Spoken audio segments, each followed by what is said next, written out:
Welcome to our channel grow up beginners. बऱ्याच जणांना हा वर्ड वाचला की खूपच टेन्शन येत असतं. मॅथ. मग ते मॅथ फक्त सिम्पल असो किंवा मॅथ 1 असो, मॅथ 2 असो किंवा DM असो. बऱ्याच जणांना हार्ड वाटतं. तर आपण मॅथचा स्टडी कसं करायचा? आता फर्स्ट इयर 2024 पॅटर्नचे पेपर आहेत, तर त्यांना मॅथ 1 असेल, तर ते मॅथचा स्टडी करायचा कसा? First all of means formula.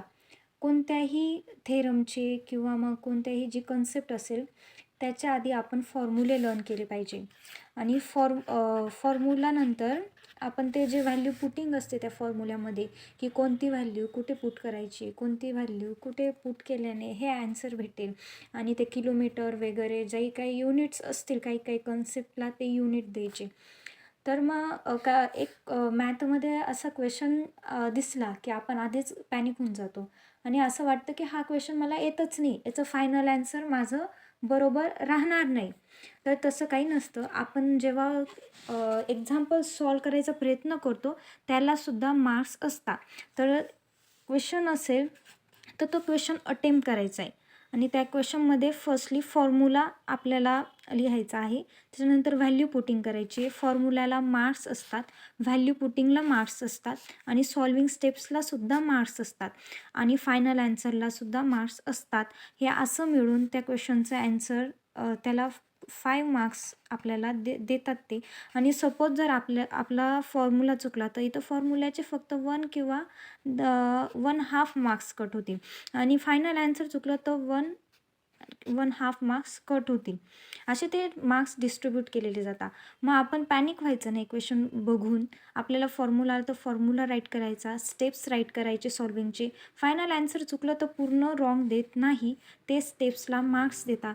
तर पूर्ण M2चे क्वेश्चन सॉल्व करून यायचे आणि M1 किंवा M2 आणि फर्स्टली फॉर्म्युला लर्न करा, व्हॅल्यू पुटिंग, युनिट्स आणि ॲन्सरला असे ब्रॅकेट द्या. तुम्हाला ॲन्सर जर आला 123 वगैरे तर ब्रॅकेट्स द्या. युनिट असेल तर युनिट द्या.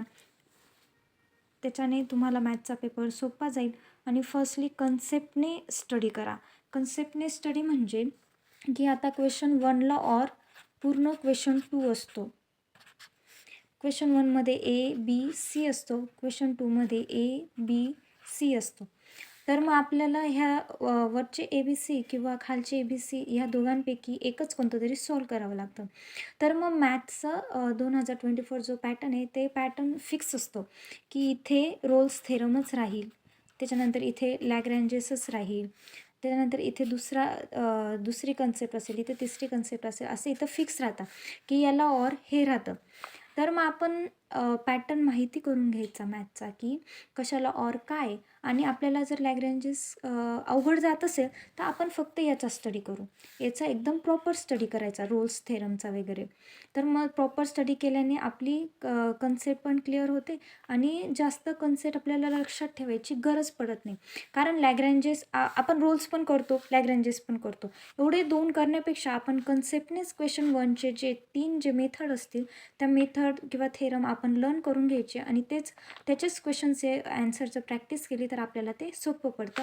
आणि ज्या इथे त्या ज्या दुसऱ्या 3 कन्सेप्ट असतात त्या कन्सेप्ट आपल्याला स्टडी करावे लागणार नाही. तर असं लॉजिकली आणि स्मार्टली स्टडी केला तर मॅथही सोपा आहे.